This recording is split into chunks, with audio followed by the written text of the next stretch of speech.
Olá a todos, muito boa noite. Hoje é a primeira terça-feira do mês de outubro, dia 6 de outubro. E eu quero compartilhar com vocês o trecho da palavra do Senhor que se encontra em Eclesiastes, capítulo de número 3, de 1 a 8. Tudo tem o seu tempo determinado e há tempo para todo propósito debaixo do céu. Há tempo de nascer e tempo de morrer, tempo de plantar e tempo de arrancar o que se plantou, tempo de matar e tempo de curar, tempo de derribar e tempo de edificar, tempo de chorar e tempo de rir, tempo de prantear e tempo de saltar de alegria, tempo de espalhar pedras e tempo de ajuntar pedras, tempo de abraçar e tempo de afastar-se de abraçar, tempo de buscar e tempo de perder, tempo de guardar e tempo de deitar fora, tempo de rasgar e tempo de coser, tempo de estar calado e tempo de falar, tempo de amar e tempo de aborrecer, tempo de guerra e tempo de paz. Meus queridos, quando Salomão, o terceiro rei de Israel, escreve Eclesiastes, em particular, o trecho que a gente acabou de ler, capítulo 3, versículos de 1 a 8, ele emprega neste trecho a palavra tempo, em hebraico zemã, e ele emprega um aramaísmo tardio. Também esse mesmo aramaísmo, ele é encontrado em Esdras capítulo 10, versículo 14, Neemias capítulo 10, versículo 34, e ainda Ester capítulo 9, versículo 27. E esse emprego do aramaísmo tem como significado aqui, na palavra tempo, um tempo fixo ou determinado. Uma ocasião certa, um tempo em que algo acontece. As palavras usadas aqui nos versos de 1 a 8 não estão no sentido de que há um tempo e um lugar para tudo. Prestem bem atenção. Salomão emprega a palavra tempo, que é um aramaísmo,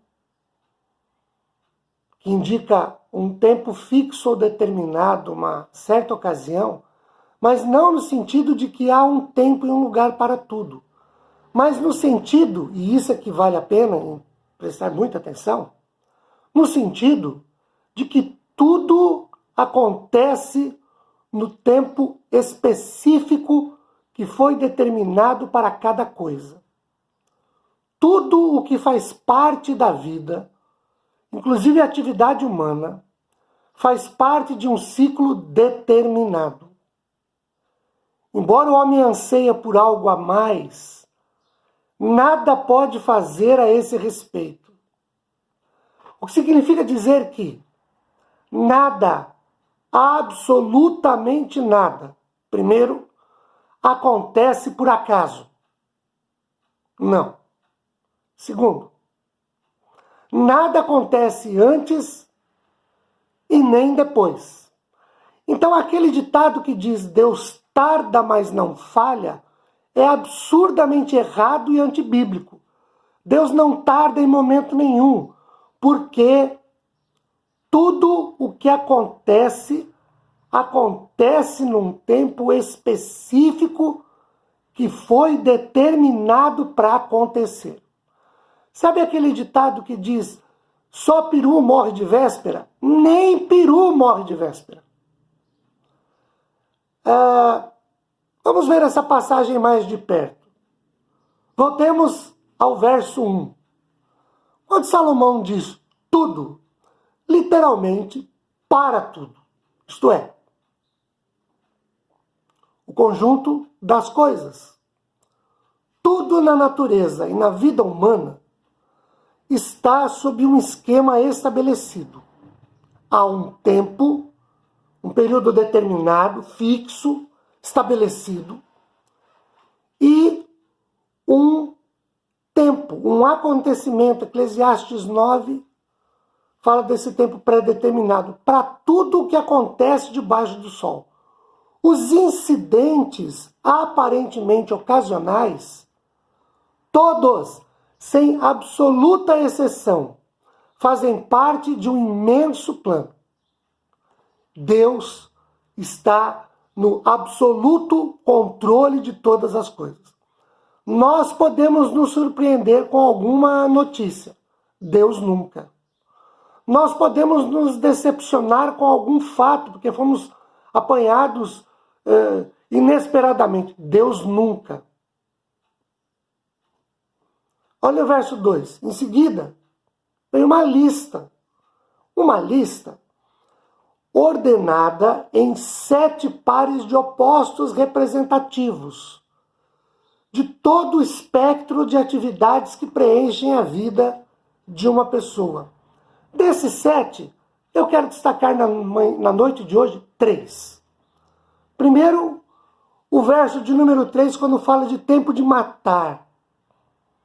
A matança acontece na guerra, na autodefesa, no juízo. E nunca, em hipótese alguma, é acidental. Isso encontra eco na linguagem moderna dentro da expressão chegou a hora dele partir. Ninguém vai antes, ninguém vai depois.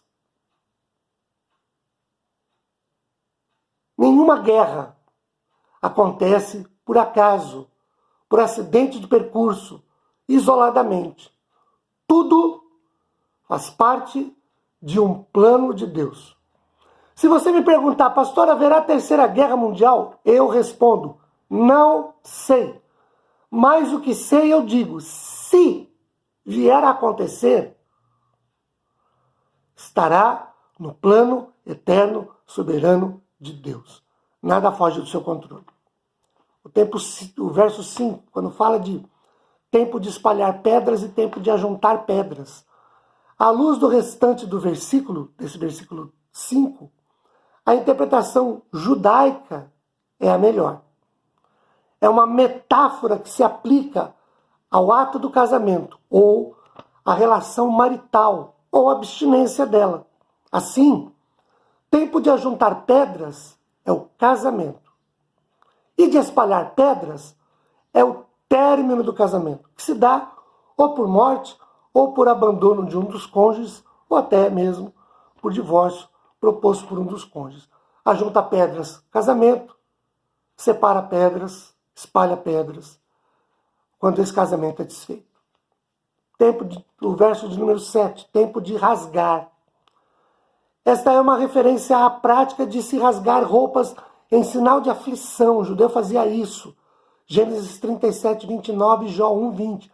Quando batia o desespero, ou pelo pecado cometido, ou por uma catástrofe, uma calamidade, rasgavam-se as roupas. O tempo de coser é quando a tristeza já foi aquietada, a angústia passou, é hora de refazer, de reconstruir. Isso então seria um paralelo da parte final do versículo e daria a ideia de que o tempo de se calar refere-se a um período de profundas emoções, porque há situações que a gente precisa ficar quieto mesmo, não falar nada, porque a angústia é grande, a tristeza é enorme, tem hora que a gente precisa se calar para pensar, refletir, analisar. Eclesiastes 3 mostra-nos que nada acontece por acaso. Tudo tem um plano já determinado e é inalterável. Nada que a gente possa fazer muda esse plano. Nem para mais, nem para menos. Nada acontece antes, nada acontece depois. Deus tem o controle de todas as coisas. Nada o surpreende, nada o pega desapercebido. Nada acontece sem que ele tenha conhecimento prévio do assunto. Isso deve gerar em nós segurança.